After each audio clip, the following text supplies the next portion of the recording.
नमस्कार, एक बार फिर से स्वागत है आप सभी का टीवी 27 न्यूज पर। आपके साथ मैं हूं शिवानी ठाकुर। छत्तीसगढ़ की खबरों की शुरुआत करेंगे। बिलासपुर में भीषण सड़क हादसे की एक खबर सामने आई है, जहां तेज रफ्तार पिकअप अनियंत्रित होकर पलट गई। हादसे में पिकअप सवार एक महिला की मौत हो गई और 40 यात्री घायल हो गए। सूचना पर पहुंची पुलिस ने घायलों को जिला अस्पताल में भर्ती करवा दिया। 15 यात्रियों की हालत गंभीर बताई जा रही है। बताया जा रहा है कि बेटी के ससुराल चौथिया के लिए जा रहे थे, उसी दौरान ये हादसा हुआ।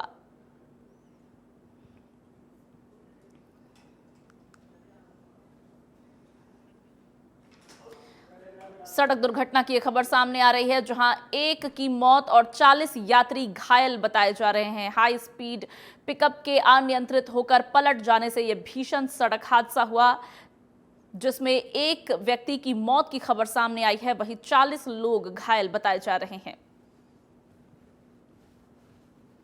बिलासपुर की ये घटना बताई जा रही है, जहां भीषण सड़क हादसे में एक व्यक्ति की मौत हो गई तो वहीं 40 लोग इस हादसे से घायल बताए जा रहे हैं।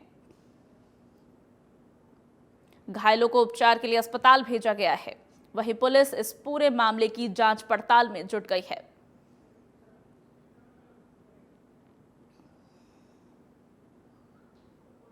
बिलासपुर में तेज रफ्तार पिकअप के अनियंत्रित होकर पलटने से भीषण सड़क हादसे की एक खबर सामने आई है, जहां एक व्यक्ति की मौके पर मौत हो गई तो वहीं कई लोग घायल बताए जा रहे हैं। घायलों को उपचार के लिए अस्पताल भेजा गया है। 40 यात्रियों के घायल होने की खबर आई है।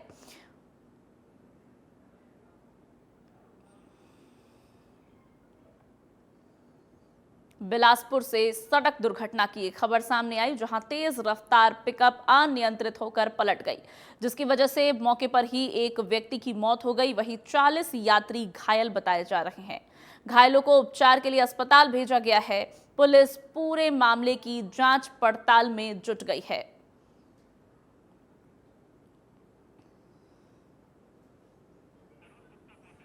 पूरी जानकारी के साथ हमारे साथ संवाददाता अरुण गुप्ता फोन लाइन पर जुड़ गए हैं। अरुण, ये भीषण हादसा कैसे और किस वक्त हुआ? फिलहाल पुलिस इस पूरे मामले पर क्या कुछ कर रही है? बिल्कुल, छत्तीसगढ़ के बिलासपुर जिले में जो है 40 लोगों से भरा पिकअप वाहन ग्राम सोनपुरी में अनियंत्रित होकर पलट गया है। हादसे में एक महिला और बुजुर्ग समेत टोटल 3 लोगों की मौत बताई जा रही है। वहीं 38 लोग घायल हैं, जिनमें से 15 लोगों की हालत जो है बेहद ही गंभीर बताई जा रही है। ये लोग शादी के बाद बेटी को लेने जो है पहली बार ससुराल जा रहे थे। ये पूरा जो मामला है कोटा थाना क्षेत्र के बिलगाना चौकी अंतर्गत का है। जो दावा है, बिलगाना क्षेत्र के सोनपुरी में जो है एक रामायण भानु ग्रामीण थे, उनके बेटी की शादी जस्ट 2 दिन पहले ही हुई थी, जिसको जो आज लोग हैं वो पहली विदाई के लिए बेटी को लेने ससुराल जा रहे थे, जिस वक्त ये हादसा हो गया। इसमें पूरी तरह जो यात्री है उनसे बातचीत की, जिन्होंने साफ तौर पर बताया कि पूरा जो है पिकअप के ड्राइवर से ही जो गांव के निकलते ही गाड़ी रफ्तार से आगे बढ़ाई थी और रफ्तार के साथ गाड़ी चला रहा था। इसके कारण जो है पिकअप बेकाबू हो गई और सड़क से उतरकर पलट गई, जिसमें पिकअप के नीचे भी कुछ लोग जो है दब गए थे पलटने के बाद, जिससे जो है ग्रामीणों की मदद से चीख पुकार मची हुई थी और ग्रामीणों की मदद से जो है सभी घायलों को बाहर निकाल के अस्पताल भेजा जा रहा है। बिल्कुल, तो सड़क हादसे में पहले कहा गया था कि एक व्यक्ति की मौत हुई है, वहीं 40 लोग घायल बताए गए थे। हालांकि अपडेट ये है कि 3 व्यक्तियों की इस हादसे में मौत हो गई है और 38 लोग घायल बताए जा रहे हैं। साथ ही ये भी जानना चाहेंगे कि पुलिस प्रशासन को इस मामले पर क्या कोई कामयाबी मिली है? क्या पिकअप के ड्राइवर को पकड़ा गया है? बिल्कुल, जो है जैसे घटना हुई, घटना के वक्त जो है चीख पुकार मच गई थी, क्योंकि उसमें अधिकतम महिलाएं भी थी, बच्चे भी थे, बुजुर्ग भी थे। टोटल एक पारिवारिक समारोह था, जिस कारण से गांव वाले पहुंचे और लगातार सबको निकाल के और डायल जो यहाँ की लोकल छत्तीसगढ़ पुलिस होता है उसको बुलाया गया था। छत्तीसगढ़ पुलिस ने तत्काल ड्राइवर को हिरासत, चूंकि ड्राइवर भी घायल था, उसको भी तत्काल हिरासत में लेते हुए अस्पताल में भर्ती कराया गया है। और वहीं जो 15 जो गंभीर घायल यात्री हैं उनको भी अस्पताल में भर्ती कराया। फिलहाल जो है पुलिस पूरे मामले की जो है 3 यात्रियों को मौत के मामले में जो है मर्ग कायम कर और बाकी मुकदमे कायम करके जांच में जुट गई है। बहुत बहुत धन्यवाद आपका इन तमाम जानकारियों के लिए। और अब खबर में आगे बढ़ेंगे। बीजेपी के दिग्गज नेता और पूर्व उप प्रधानमंत्री लालकृष्ण आडवाणी को आवास पर ही भारत रत्न से सम्मानित किए जाने पर छत्तीसगढ़ के सीएम विष्णुदेव साय ने ट्वीट किया। ट्वीट करके मुख्यमंत्री ने लिखा कि भारतीय जनता पार्टी के संस्थापक सदस्य, राजनीति में शुचिता के प्रतीक, अपना जीवन राष्ट्र और लोकहित में समर्पित करने वाले पूर्व उप प्रधानमंत्री आदरणीय श्री लालकृष्ण आडवाणी जी को महामहिम राष्ट्रपति श्री द्रौपदी मुर्मू जी ने उनके निवास स्थल पर जाकर सर्वोच्च नागरिक सम्मान भारत रत्न से सम्मानित किया। संपूर्ण देश आडवाणी जी के भारत रत्न से सम्मानित होने पर गौरवान्वित है। बहुत बहुत बधाई एवं शुभकामनाएं।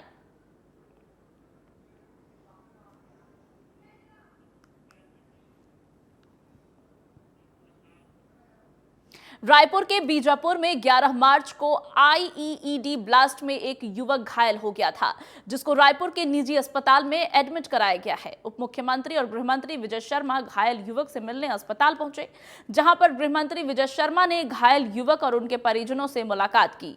इस दौरान उप मुख्यमंत्री ने कहा कि युवक का दाहिना पैर काटना पड़ेगा, आधे से ज्यादा पैर खत्म हो चुका है, इन्फेक्शन बहुत ज्यादा हुआ है। 11 मार्च की घटना है। आईईडी ब्लास्ट में ये घायल हुआ था। ये कोई सुरक्षा कर्मी नहीं है। आईईडी किसी को पहचानता नहीं है।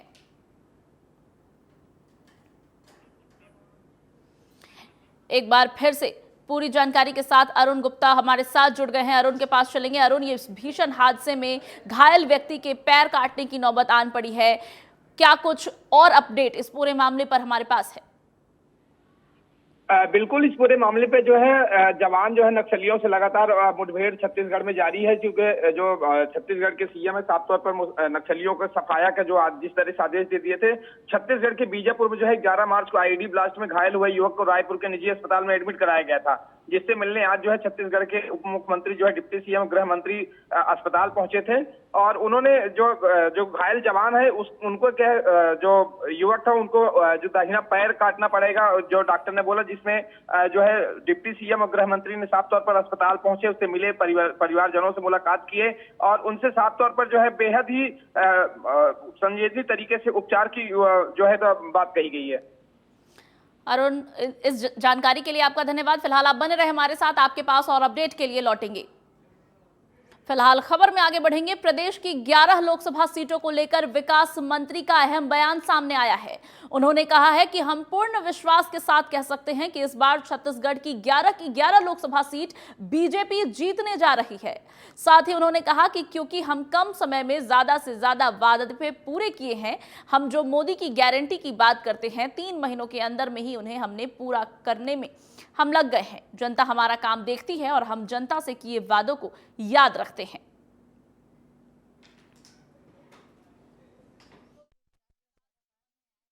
चले जाएं, उसका कोई प्रभाव जनता के बीच में नहीं पड़ने वाला है, क्योंकि कम समय में हमने जो वादा पूरा किया है, मुझे ऐसा लगता है कि उनके आने का प्रभाव यहाँ की जनता को नहीं पड़ने वाला। हम जिस 400 पार की बात कर रहे हैं वो 400 पार हो के रहेगा। हम 11 की 11 सीट भारतीय जनता पार्टी के पक्ष में दे रहे हैं यहाँ से छत्तीसगढ़। महादेव बेटिंग एप्लीकेशन, कोयला घोटाला और शराब घोटाले के मामले में जेल में बंद आरोपियों से ईओडब्ल्यू पूछताछ कर रही है। इसे लेकर छत्तीसगढ़ के मंत्री ओपी चौधरी ने कहा कि जिन्होंने घोटाले किए हैं उनके खिलाफ जांच एजेंसियां कार्रवाई कर रही है। ईडी की टीम ने जांच में करोड़ों रुपए नगद, दस्तावेज जब्त किए हैं, जिसकी वजह से दोषी जेल में बंद है। इस मामले पर कोई राजनीति नहीं की जा रही। से जिन्होंने भी जो गलत किया है, जैसी करनी वैसी भरनी। ये लोग जैसे झूठे एफआईआर करते थे, कांग्रेस के लोग झूठे तरीके से पत्रकारों को, विपक्ष को डराने धमकाने का काम करते थे, भय और आतंक और तानाशाही के आधार पर सरकार चला रहे थे।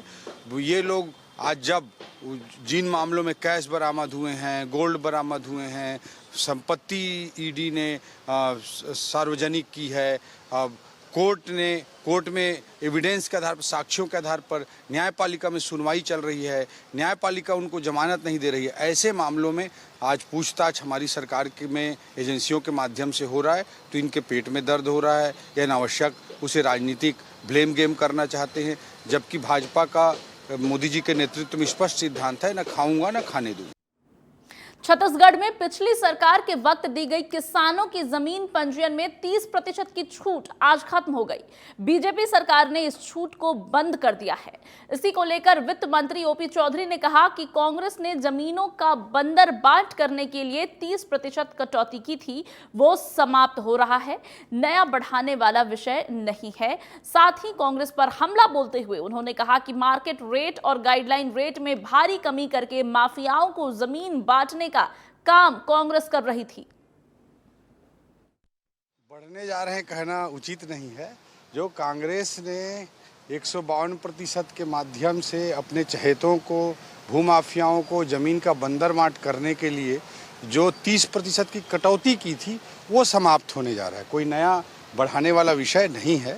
और आप मार्केट रेट और जो गाइडलाइन रेट है, उसमें गाइडलाइन रेट में भारी कमी करके 30% की कमी करके कांग्रेस के लोग भूमाफियाओं को, अपने चहेतों को ज़मीन बांटने का काम कर रहे थे। और ये 31 मार्च तक उसकी उनका नोटिफिकेशन का डेट था, वो ब्रेक के बाद एक बार फिर से आपका स्वागत है। छत्तीसगढ़ के नारायणपुर जिले से खबर सामने आ रही है, जहां नक्सलियों ने आमदई माइंस के लौह अयस्क भरी 4 ट्रक को आग के हवाले कर दिया। नक्सलियों ने छोटे डोंगर थाना से महज 500 मीटर की दूरी पर इस घटना को अंजाम दिया है। वही घटना की सूचना पर मौके पर पहुंची पुलिस ने मामले की जांच शुरू कर दी है। पूरी जानकारी के साथ हमारे साथ एक बार फिर अरुण गुप्ता फोन लाइन पर जुड़ गए हैं। अरुण, ये पूरा मामला क्या था और नक्सलियों के द्वारा ये क्या बड़ी घटना को अंजाम दिया गया है? देखिए, लगातार नक्सली जिस तरह से फन उठा के और आए दिन जो है ग्रामीणों को तथा पुलिस बल को नुकसान पहुंचाने का काम कर रहे थे, जिस तरीके से जो है लगातार छत्तीसगढ़ पुलिस जो नक्सलियों के सफाया में लगी हुई है, इसी तरह जो नक्सली खार खाए थे, इन्होंने कायराना हरकत करते हुए लगातार जो है आमदई माइंस की लौह अयस्क भरी जो 4 ट्रक थे, चारों ट्रक को उन्होंने आग के हवाले कर दिया है। ये घटना महज थाने से सिर्फ 500 मीटर की दूरी पर ये घटना है। हालांकि छोटे डोंगर हाई स्कूल के पास की पूरी घटना बताई, जहां इस पूरे जो घटना से जिस तरीके से नक्सलियों ने पूरे वारदात को अंजाम दिया है, पुलिस थाने से जस्ट 500 मीटर की दूरी पर, इसलिए कहीं न कहीं ग्रामीणों में भी अब दहशत का माहौल है। हालांकि छत्तीसगढ़ पुलिस डीआरजी की जो टीम है लगातार नक्सलियों के सर्चिंग ऑपरेशन कर रही है, उनकी ऊपर भी लगातार ताबड़तोड़ कार्रवाई की जा रही है। अरुण, पुलिस थाने से महज 500 मीटर की दूरी पर इस घटना को अंजाम देकर नक्सली क्या पुलिस के सामने चुनौती पेश करने की कोशिश कर रहे हैं? बिल्कुल, जिस तरीके से नक्सली लगातार जो है फन उठाने की कोशिश कर रहे हैं, क्योंकि जिस तरह से सीएम विष्णुदेव साय ने साफ तौर पर नक्सलियों से इसके पहले जो बातचीत भी करने की कोशिश की थी, लेकिन नक्सलियों के द्वारा किसी भी तरह की पहल नहीं की गई। लगातार रह के जो है आमजन को नुकसान पहुंचाने की कोशिश करते हैं। डीआरजी तथा पुलिस फोर्स पर लगातार हमला करते हैं।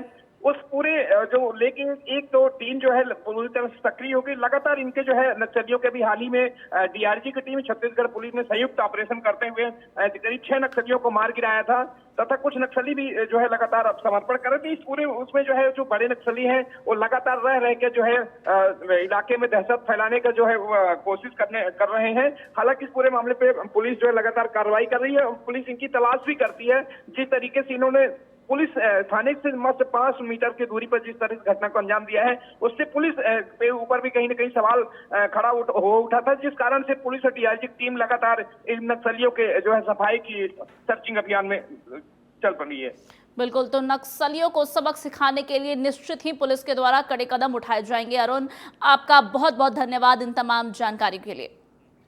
और अब खबर में आगे बढ़ेंगे। नारायणपुर जिले के अबूझ माड़ के जंगलों में नक्सलियों और पुलिसकर्मियों के बीच मुठभेड़ का मामला सामने आया है। पुलिस की जवाबी कार्रवाई के बाद नक्सली मौके से फरार होने में सफल रहे।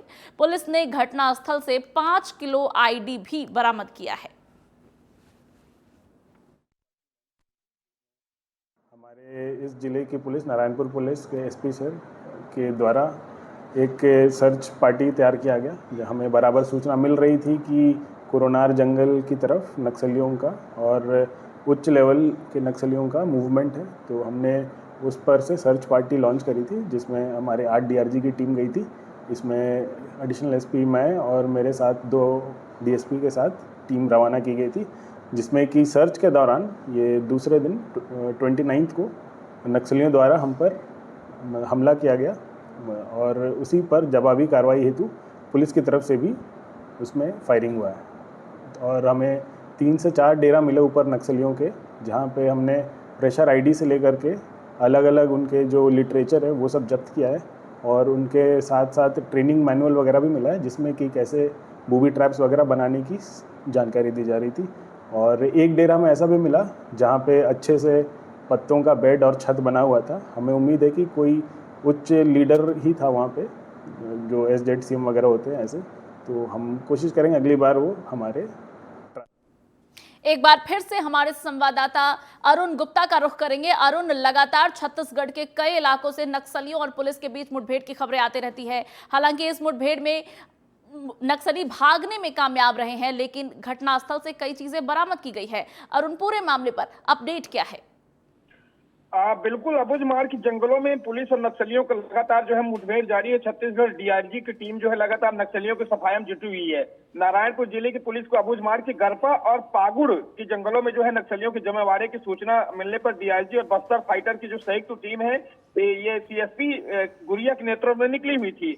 गरपा और पागुड़ के बीच जो बिनगुंडा नामक की जो खाई है, कोरोनार के जंगलों में घात लगाए बैठे जो नक्सलियों का पुलिस पार्टी पर लगातार जो है फायरिंग करना, जहां जवाबी कार्रवाई जो है DRG की टीम और बस्तर की टीम जो है लगातार छत्तीसगढ़ पुलिस के द्वारा भी आगे बढ़ते हुए लगातार जो है जवाबी कार्रवाई की जा रही थी। मुंहतोड़ जवाब दिया जा रहा था नक्सलियों को।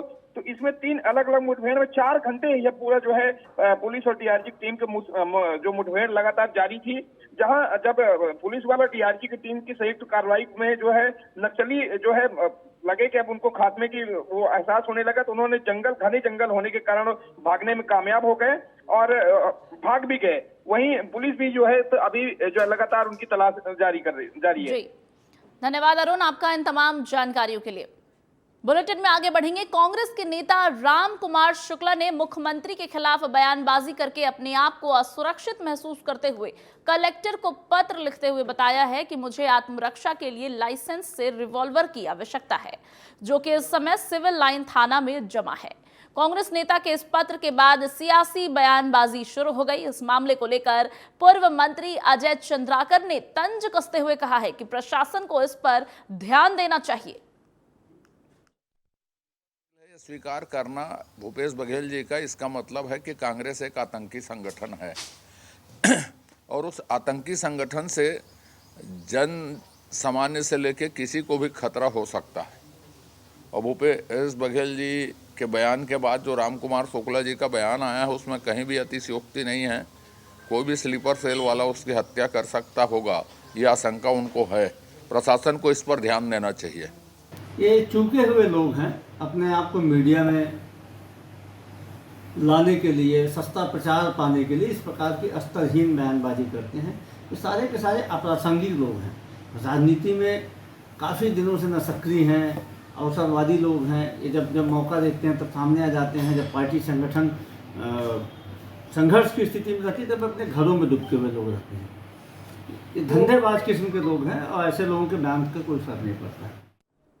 छत्तीसगढ़ के इस खास बुलेटिन में मेरे साथ बस इतना ही, लेकिन खबरों का सिलसिला आगे भी लगातार जारी है। आप देखते रहिए TV 27 न्यूज।